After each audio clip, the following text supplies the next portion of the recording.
Congress BJP मिले हुए मैं हमेशा आरोप लगाता हूँ वो सही साबित हो गया। और जितने भी मगरमच्छ है उनको पकड़ के सलाखों के पीछे डाले। कि धनखड़ साहब का क्या हाल हुआ पूछ सकते हो आप। अभी बताना होगा हटाने का कारण क्या है, तो हम बिल्कुल उनके साथ हैं।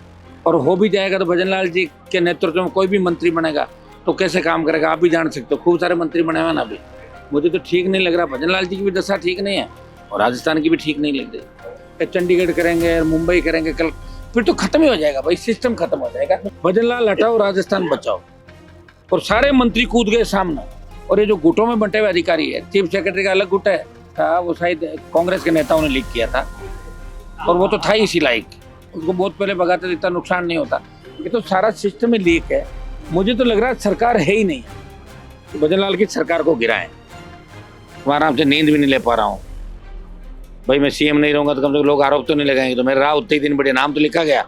बंगले तो सबने ले लिए, पायलट ने ले लिया, टोडासरा ने ले लिया, सब 15 बड़े बंगले हैं इनके पास। तो मिला जुली का खेल है सारा। कांग्रेस के बड़े नेता झालावाड़ नहीं गए, एक भी कांग्रेस के एमपी ने वक्फ बिल का विरोध नहीं किया। वक्फ बिल का तो इससे अंदाज लगाओ कांग्रेसियों की कथनी और करने में कितना अंतर। मैं 15 अगस्त का भाषण सुना, आत्मनिर्भर भारत नहीं बोल पा रहे हैं। तो क्या कह रहे थे? अंता का चुनाव है सर, क्या नरेश मीणा एग्री होते हैं तो आप अपनी पार्टी से चुनाव लड़ा देंगे उनको? तो बात कर लेंगे ना। सुनो, अंता में कोई हमारा तो इंटरेस्ट है नहीं। सुनो, निश्चित रूप से लड़ाएंगे। जैसे देवली उन्हें से अगर आरएलपी से लड़ता तो जीतता, नहीं लड़ा ना, नहीं लड़ा ना तो हार गया। और नहीं होता तो उसका भाई कोई और आएगा। चुनाव तो लड़ाएंगे किसी। इसका मतलब आप देख ही नहीं रहे हो मुझे मैं क्या पूछ रहा हूँ क्या नहीं पूछ रहा। कि पेपर लीक पूरी नहीं हुई। वो एक भी पूरी नहीं हुई, क्योंकि बीजेपी कांग्रेस एक ही सिक्के के दो पहलू है, एक ही थैली के चट्टे बट्टे हैं। भजनलाल जी को कोई पूछ लो कि आपका सबसे बड़ा दुश्मन कौन है, तो कांग्रेस को थोड़ी बताएंगे, बोले आरएलपी, हनुमान। नहीं, मतलब आप मेहनत तो आप करें और फल ले जाए कांग्रेस लास्ट में जाके, या बीजेपी। देखिए, आजादी के आंदोलन में भी जो लोग फांसी पे चढ़े थे ना, उनके परिवारों को प्रधानमंत्री का पद नहीं मिला था। प्रधानमंत्री नेहरू बना था, तो उसमें भजनलाल जी लोग जानते भी नहीं थे ज्यादा। सीएम का फेस नहीं था ना। सीएम का फेस तो राजेंद्र राठौड़, सतीश पूनिया, सीपी जोशी, वसुंधरा, 4 सीएम का फेस थे। ये तो सर तो कोई फोटो भी नहीं था कहीं पर। ये तो सर वही हो गया, कोई मतलब लड़की दिखाते हैं अपन तो बढ़िया बढ़िया लड़कियां दिखा दो, फिर कोई सी भी लड़की ले आओ। ये तो यही हो गया ना सर, 5 फेस दिखा दो। अभी तो कहाँ है, वो तो पुराने जमाने के अंदर घूंघट में जब होता था ऐसे कर देते थे। उनको दिल्ली ने ये बताया कि तुम्हारी कोई औकात नहीं है, तुम कुछ नहीं हो। उनकी फोटो आ जाती, कार्यकर्ता नहीं मिलते, कार्यकर्ता मिलते फोटो लगा देते हैं। कार्यकर्ता ही तो है, तो कार्यकर्ता मान के ही तो उनको सीएम बनाया। उनको दिल्ली वाले भी सीरियस नहीं ले रहा है। अच्छा। अभी भी कार्यकर्ता ही मानता है। तो नितिन जी आपसे अच्छी मित्रता है। अरे यार क्या ही मित्रता, मैं तो बीजेपी में राष्ट्रीय अध्यक्ष थे। उस समय जब एमएलए मुझे सस्पेंड किया था तो ये तो राष्ट्रीय अध्यक्ष थे, पार्टी ने निकाला जब। पर आपकी बात तो मानते हो। बात मेरी कौन नहीं मानता, चलो बताओ। नमस्कार। संभवतः देश में ऐसा पहला आंदोलन होगा कि एक सांसद अपनी पार्टी के साथ 122 दिन से धरने पर बैठे हैं। मैं इसलिए नहीं कह रहा, कोई मैं प्रवक्ता नहीं हूं आरएलपी पार्टी का, लेकिन मैं इसलिए कह रहा हूं कि धरातल पे आरएलपी पार्टी यहां पर लगातार 122 दिन से प्रदर्शन कर रही है और ऐसा ही भर्ती सहित छात्रों और बेरोजगारों की मांगों को उठा रही है। सांसद हनुमान बेनीवाल है। बेनीवाल जी एडजस्ट कैसे करते हैं? दिल्ली से यहाँ, यहाँ से दिल्ली, फिर नागौर और पूरा राजस्थान, बाड़मेर भी चले जाते हैं। मुझे लग रहा है विपक्ष की भूमिका तो आप ही निभा रहे हैं। कांग्रेस बीजेपी मिले हुए मैं हमेशा आरोप लगाता हूँ वो सही साबित हो गया।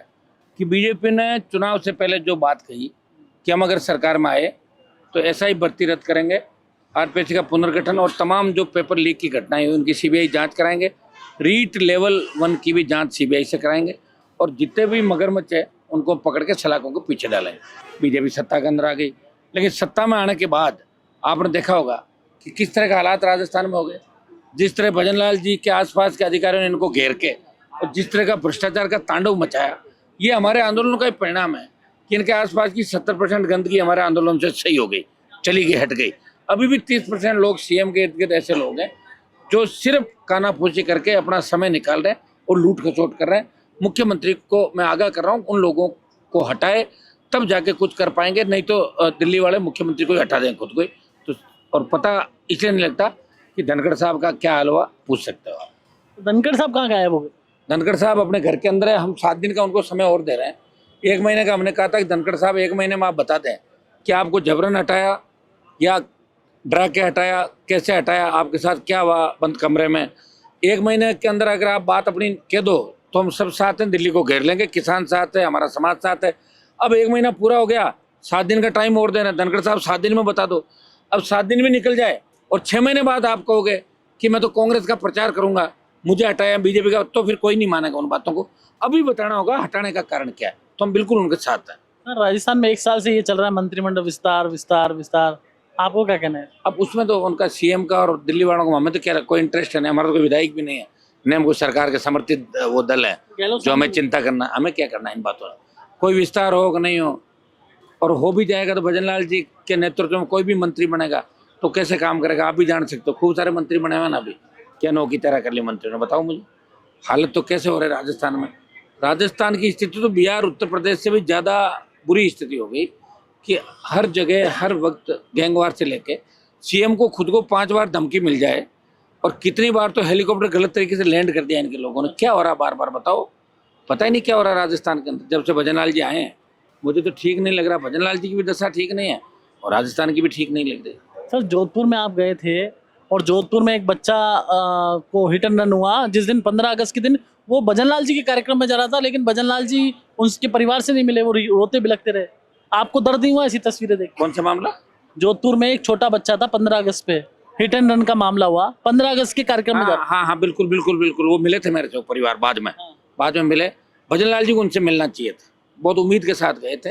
और जोधपुर में तो देखिए भजनलाल जी आ रहे थे, उसे थोड़ी देर पहले एक गोली बच्ची की लगी थी, अपराधियों ने फायर करके कहा कि स्वागत कर रहे हैं आपका। और ये क्यों बार बार घूम रहे हैं राजस्थान में, एक ही जगह मनाना चाहिए, ये भी गलत है मेरे हिसाब से। तो देखिए ये कार्यक्रम जो होते हैं राज्य स्तरीय प्रोग्राम, ये राजधानी के अंदर ही होने चाहिए। ये घूम घूम के इन कार्यक्रमों का जो क्रेज है वो खत्म हो जाएगा। अब आप तो ऐसे तो दिल्ली के कार्यक्रम करने लग जाओगे, चंडीगढ़ करेंगे, मुंबई करेंगे, कल फिर तो खत्म ही हो जाएगा भाई, सिस्टम खत्म हो जाएगा। क्रेज मुख्यमंत्री जी का बिल्कुल ही नहीं है। और मेरे हिसाब से भजनलाल जी का 1.5 साल में जो क्रेज खत्म हुआ, इतना किसी मुख्यमंत्री का इतना जल्दी खत्म नहीं हुआ कि 24 घंटे में 20 लाख ट्वीट हो गए इनको हटाने के लिए। और 6 लाख जब हुए तो शेडो बैन करवाया दिल्ली वालों को, कह के भजनलाल हटाओ राजस्थान बचाओ, और सारे मंत्री कूद गए सामने, और वो 50,000 ट्वीट नहीं करा। इसे अंदाज लगा सकते हो कि इनका क्रेज कितना है। इनको हटाने के लिए ज्यादा लोग लालायित है या इनको रखने के लिए? कोई काम नहीं, उनको सीरियस नहीं ले रहे। अधिकारी बंद कमरों में बैठ के जिस तरह इनकी मजाक उड़ा रहे। पहले तो मैं मुख्यमंत्री को कहना चाहूंगा, पहले अपने अधिकारियों को पाबंद करे। और ये जो गुटों में बंटे हुए अधिकारी है, चीफ सेक्रेटरी का अलग गुट है, स्पीकर का अलग गुट है, तीसरा गुट अलग है, चौथा अलग है, पुलिस में 5 गुट है। तो इन गुटों को खत्म करो पहले, तभी तो आप सरकार चला पाओगे। सरकार कोई सीरियस ही नहीं ले रहा है।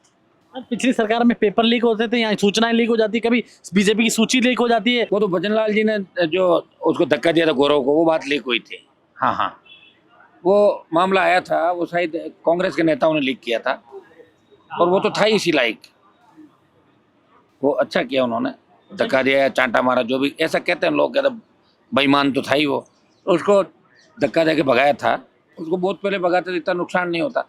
लेकिन एक बात आपने देखी होगी कि पहले होते थे पेपर लीक, यहाँ तो आंसर की जो है उसको ही बदलने की व्यवस्था कर दी बीजेपी की सूची। हाँ, और बीजेपी की सूची का तो लीक ही हो रहा सारा। ये तो सारा सिस्टम ही लीक है। मुझे तो लग रहा है सरकार है ही नहीं है, और कांग्रेस इसलिए आनंद उठा रही है कि अपने आप लोगों को जगह नहीं, वोट दे देंगे, 5 साल तो निकालने ही पड़ेंगे। वैसे अंदर ही अंदर ये भी चल रहा है कि भजनलाल की सरकार को गिराएं। अच्छा। हाँ, अगर दिल्ली ने कोई एक्शन नहीं लिया तो शीघ्र ही आपको ये समाचार भी मिल जाएंगे। जिस तरह पायलट मानेसर गए, यहाँ से भी कोई उड़ा के 60 MLA को लेके चला जाएगा, और फिर सरकार गिरेगी, और फिर भजनलाल जी उसी काम में लौट आएंगे जो पहले करते थे। क्या काम? जो पुराना उनका काम पार्टी के अंदर था, जो आप बार बार मेरे से कहलवा चुके हो पहले, वही पुराना काम रिन्यू कर लेंगे उसको।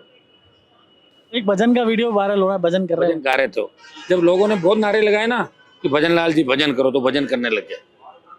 अब लोग ये भी कहते हैं भजनलाल जी आप गद्दी छोड़ो, तो छोड़ सकते हैं। ये नारे लगना चालू होंगे, भजन तो कर ही लिए, तो कहते तो लोगों की मानता है ना, तो लोगों की मानेंगे तो गद्दी छोड़ के चले जाएंगे, किसी और को भी मौका दे सकते हैं। क्योंकि इनको तो जो सोचा नहीं उससे ज़्यादा मिल गया ना, तो ये खुद व्यथित है, ये इस बोझ से मुक्त होना चाहता है। मैं आराम से नींद भी नहीं ले पा रहा हूँ भाई, मैं सीएम नहीं रहूँगा तो कम से कम लोग आरोप तो नहीं लगाएंगे। तो मेरे राह उतने ही दिन बड़े नाम तो लिखा गया प्लेट पे, राजस्थान के मुख्यमंत्री भजनलाल शर्मा, पूर्व मुख्यमंत्री, बंगला मिल जाएगा, सुविधाएं मिल जाएगी। ये तो अशोक गहलोत ने कानून बना ही लिया वसुंधरा जी खुश करने के लिए, खुद के लिए। बंगले तो सबने ले लिए, पायलट ने ले लिया, टोडासरा ने ले लिया, सब 15 बड़े बंगले हैं इनके पास। ये तो मिला जुली का खेल है सारा। राजस्थान में, ये तो चल रहा है राजस्थान में, और क्या चल रहा है। बस ट्वीट कर देते हैं डोटासरा जी और थोड़ा बहुत बोल लेते हैं और कुछ वैसे। झालावाड़ नहीं जा सके। आप बताइए, जिस तरह बच्चों का मामला था, बच्चे हमारे शहीद हुए, बच्चे 7 एसटी के, ओबीसी के, जो कांग्रेस का वोट बैंक है, कांग्रेस के बड़े नेता झालावाड़ नहीं गए, और हाउस के अंदर 8 कांग्रेस के सांसद, एक भी नहीं बोला। सिर्फ राष्ट्रीय लोकतांत्रिक पार्टी और बीएपी दूसरे एमपी स्टेट के साथ लेके हमने आंदोलन किया, प्रदर्शन किया, बैठे रहे वहां पे। तो इससे अंदाज लगा लो कांग्रेस की मानसिकता क्या है। एक भी कांग्रेस के एमपी ने वक्फ बिल का विरोध नहीं किया। वक्फ बिल का, तो इससे अंदाज लगाओ कांग्रेसियों की कथनी और करने में कितना अंतर है। सर भजन लाल जी, आप हर बार कहते हो टंग स्लिप हो जाती है। मैं 15 अगस्त का भाषण सुना, आत्मनिर्भर भारत नहीं बोल पा रहे। तो क्या कह रहे थे, 2 बार 4 बार वो आत्मा आत्मा करते हैं। हाँ। उनकी आत्मा का कनेक्शन और कहीं जुड़ा हुआ है, इसलिए वो आत्मा आत्मा बोल गया हूँ। नहीं, अब तो पढ़ के बोल रहे हैं, मैं सही बोल। मायावती जी पढ़ के बोलती थे, तो मायावती जी को फॉलो कर रहे होंगे। इनको लगता है भाई पढ़ के बोलने से ज्यादा लोग मेरे को सीरियस लेंगे। सीरियसली पहले नहीं ले रहे थे, पढ़ के बोलने के बाद मैंने सुना नहीं इनका भाषण क्या है, सुन लेते हैं एक बार। सर, आरएलपी पार्टी लगातार विस्तार कर रही है। बाड़मेर की रैली में आपकी भीड़ रही, नागौर में, जयपुर में। अंता का चुनाव है सर, क्या नरेश मीणा एग्री होते हैं तो आप अपनी पार्टी से चुनाव लड़ा देंगे उनको? बात कर लेंगे, तो अभी चुनाव है कहाँ, घोषणा कहाँ हुई? सर वो तो होगी ना, चुनाव आयोग ने तो दे दी डेट। तो बात कर लेंगे ना। सुनो, अंता में कोई हमारा तो इंटरेस्ट है नहीं। सुनो, अंता में अगर कांग्रेस बीजेपी को हराने के लिए कोई खड़ा होगा तो उसका प्रचार कर देंगे हम जाके। नरेश के साथ हैं आप? बात कर लेंगे यार, उस समय क्या होता है क्या नहीं होता, कौन आएगा कौन नहीं आएगा, बात तो करेंगे। क्या पता मैं कह दूं नरेश के साथ और वो कहते मैं लड़ूं ही नहीं, फिर मैं पहले साथ कैसे हो जाऊंगा। पहले एक बार देखेंगे क्या है क्या नहीं है, उसके बाद ही तो तय करेंगे। हम सब मिलकर तय करेंगे कांग्रेस भाजपा को हराना है, तो देख लेते हैं कौन मजबूत लड़ेगा उसका साथ दे देंगे, और कोई नहीं लड़ेगा तो उसका साथ जबरन कैसे दे देंगे। फिर हम तैयार करके लड़ाएंगे, किसी को निश्चित रूप से लड़ाएंगे। और सर ये जो पंचायत के और ये सब सरपंच, आरएलपी लड़ेगी, आरएलपी लड़ेगी, और बीएपी का हमारा इसमें अलायंस रहेगा कुछ इलाकों में। हाँ, और भी कोई पार्टियां अगर आती है, हम देखेंगे दम है किसी पार्टी में, उनको भी शामिल कर लेंगे, और किसी में अगर दम नहीं है तो ढोएंगे नहीं उनको। धोने वाले भी हैं? ना कई है ना दल के नाम से, ऐसे थोड़ी ढोएंगे उन लोगों को। तो सर नरेश की तो आप तारीफ करते रहते हैं, क्या दिक्कत तो है? मैंने मना थोड़ी किया, मैं कह रहा हूँ क्या बताऊँ, मना करते खुद ही नहीं लड़े। फिर जैसे देवली उनेरा से अगर आरएलपी से लड़ता तो जीतता, नहीं लड़ा ना, नहीं लड़ा ना तो हार गया। मान लो मैं कह दूँ समर्थन करो, वो कहते भाई साहब कौन होते हैं समर्थन करने वाले, मैं लड़ूँ ही नहीं, फिर मेरे बयान का क्या रहेगा। एक बार बात कर लेंगे, सारा बातचीत कर लेंगे। अगर वो लड़ता है तो उससे बड़े उम्मीदवार नहीं हमारे पास, वो तो है ही अंता का वहाँ का रहने वाला, और नहीं होता तो उसका भाई कोई और आएगा। चुनाव तो लड़ाएंगे किसी। सर आप इतने आंदोलन करते हैं किसानों के लिए, जवानों के लिए। किसान कर्ज माफी का बीजेपी ने बहुत बड़ा मुद्दा उठाया था विपक्ष में होते हुए, अब क्या है? आप सवाल क्यों नहीं पूछते संसद में? आपको क्या पता नहीं किसान कर्ज माफी के एमएसपी कौन पूछता मेरे अलावा, कोई और है क्या पूछने वाला? इसका मतलब आप देख ही नहीं रहे हो मुझे मैं क्या पूछ रहा हूँ क्या नहीं पूछ। सबसे ज्यादा किसान जवान की बात ही आरएलपी कर रही है, मैं ही कर रहा हूँ, मैं ही तो बैठा हूँ सड़कों पे पार्लियामेंट में। किसानों के लिए सत्ता छोड़ी, जवानों के लिए पूरी जिंदगी दांव पे लगा दी। हमारे जो बदमाश अपराधी भ्रष्टाचारी, उनके खिलाफ मोर्चा खोल के हमेशा बैठते हैं, जान हथेली पे लेके चल रहे हैं, वो आप देख रहे हो हमेशा। और हर वर्ग हर जाति के लिए लड़ रहे हैं, ये भी आप देख रहे हो। और हमारा किसी से भेदभाव नहीं, किसी जाति के खिलाफ नहीं, और किसी व्यक्ति के भी खिलाफ नहीं। जो गलत काम करता है उसके हम खिलाफ है, चाहे वो कोई भी हो। बीजेपी के घोषणा पत्र में जो जो बातें लिखी थी कि पेपर लीक पूरी नहीं हुई। हाँ। वो एक भी पूरी नहीं हुई, क्योंकि बीजेपी कांग्रेस एक ही सिक्के के 2 पहलू है, एक ही थैली के चट्टे बट्टे हैं। इनको पता 5 साल हमारे को राज करना, 5 साल इनको, 5 साल इनको, 5 साल इनको, तीसरा नहीं आ जाए उसको मारना। तो बस इसलिए हमारे खिलाफ है दोनों। भजन लाल जी को कोई पूछ लो कि आपका सबसे बड़ा दुश्मन कौन है, तो कांग्रेस को थोड़ी बताएंगे, बोले आरएलपी, हनुमान। और यही कांग्रेस वालों को पूछ लो, बोले इस आरएलपी को खत्म करो, बीजेपी से बाद में निपट आपको ले। कभी दुख नहीं होता? जनता की आवाज अब उठाते हैं, फिर वोट कांग्रेस डाल रही है, वही तो वो दिक्कत है। दुख तो होता है मुझे, लेकिन मैं अब राजस्थान में पैदा हो गया तो मैं जाऊँ कहाँ छोड़ के, बताओ मुझे। इनके साथ घूमना, मुझे तो दुख होकर भी यहीं बैठा हूँ मैं। नहीं मतलब आप मेहनत तो आप करें और फल ले जाए कांग्रेस लास्ट में जाके, या बीजेपी। देखिए, आज़ादी के आंदोलन में भी जो लोग फांसी पे चढ़े थे ना, उनके परिवारों को प्रधानमंत्री का पद नहीं मिला था। प्रधानमंत्री नेहरू बना था, शहीद दूसरे लोग हुए थे। तो कोई पता नहीं किसके भाग्य में क्या लिखा है, पता नहीं मेरे भाग्य में क्या लिखा है। वो लिखा है, वो किसी ने सोचा कि भजन लाल सीएम बनेगा, किसी ने सोचा कि अहमदाबाद के हवाई जहाज से पढ़ के एक आदमी और बच जाएगा, सोचा किसी ने? भजन लाल जी, अहमदाबाद वाला, ऐसे किस्मत वाले बहुत लोग हैं देश के अंदर। सर आप एक जन्म पत्र दिखवा दीजिए ना एक बार प्लीज। मैं आपको ही दे देता हूँ, दिखवा दो आप। मेरे तो कोई पंडित तो नहीं है, पर आपने कभी दिखवाई क्या? मैं भजन लाल जी के पास भेज देता हूँ, पंडित है ना, देख लेंगे भजन लाल जी। आप तो कह रहे थे पंडित नहीं है असली। जांच करवा रहे हैं एक बार उसकी। किया कहा था मैंने, ये कहा आप यार उस बात को गलत, मैंने कहा हल्फनामे हमने मंगवाए हैं, उनको चेक कर रहे हैं जाति को लेके, और उसमें एक बार क्या होगा तो देख के 3-4 हल्फनामे अलग अलग आए, देख के बता देंगे उस समय। ब्राह्मण नहीं हो तो पहले तो अभी कैसे कह दूं, हल्फनामे चेक कर रहा हूं मैं सारे। सीएम की जाति को लेके मैं अगर बयान दूंगा कि इनकी जाति क्या है वो बताना पड़ेगा मुझे, इसके लिए एक बार सारे पढ़ तो लूं मैं सारी चीजें, उसके बाद ही तो बोलूंगा। कोई मेरे पास एक ही काम थोड़ी बचा है कि इस काम के करने से मैं कोई सरकार में आ जाऊंगा, और भी हजारों काम है, ये भी एक ठीक है काम है, देख लेंगे इसको भी, ये कोई इतना सीरियस मैटर नहीं मेरे लिए। एक फोटो वायरल कर रहे हैं, सीएम साहब बैठे हैं, ओम बिरला जी बैठे हैं, पुरानी फोटो, और वो बैठे हैं अरुण चतुर्वेदी। कोई कह रहा है अरुण चतुर्वेदी जब से बने सीएम परेशान है कि उनके क्षेत्र से ब्राह्मण बन गए, वित्त आयोग के चेयरमैन दिल्ली से बन गए। अरुण जी भजन लाल जी से ज्यादा अनुभवी, इसमें कोई दो राय नहीं, प्रदेश देख रहे हैं, पार्टी के वरिष्ठ नेता है, और भजन लाल जी को संगठन का अनुभव होगा, लेकिन अरुण जी को बड़ा अनुभव है, मिनिस्टर भी रहे हैं, और इसके अंदर मैं नहीं जाना चाहता, लेकिन अरुण जी के साथ मैं बीजेपी में था उस समय भी, और भजन लाल जी के जब थे तब हमारा इनसे इतना परिचय भजन लाल जी से नहीं था, तो उस समय भजन लाल जी को लोग जानते भी नहीं थे ज़्यादा। आपको कभी परिचय नहीं हुआ? नहीं, इतना नहीं हुआ, ऐसे तो परिचय हर आदमी से होता है, लेकिन इतना परिचय नहीं हुआ जितना बहुत और लोगों से परिचय होता है। अब तो ये सीएम का फेस नहीं था ना, सीएम का फेस तो राजेंद्र राठौड़, सतीश पूनिया, सीपी जोशी, वसुंधरा, 4 सीएम का फेस थे। ये तो सर तो कोई फोटो भी नहीं था कहीं पे। ये तो सर वही हो गया, कोई मतलब लड़की दिखाते हैं अपन, तो बढ़िया बढ़िया लड़कियां दिखा दो, फिर कोई सी भी लड़की ले आओ।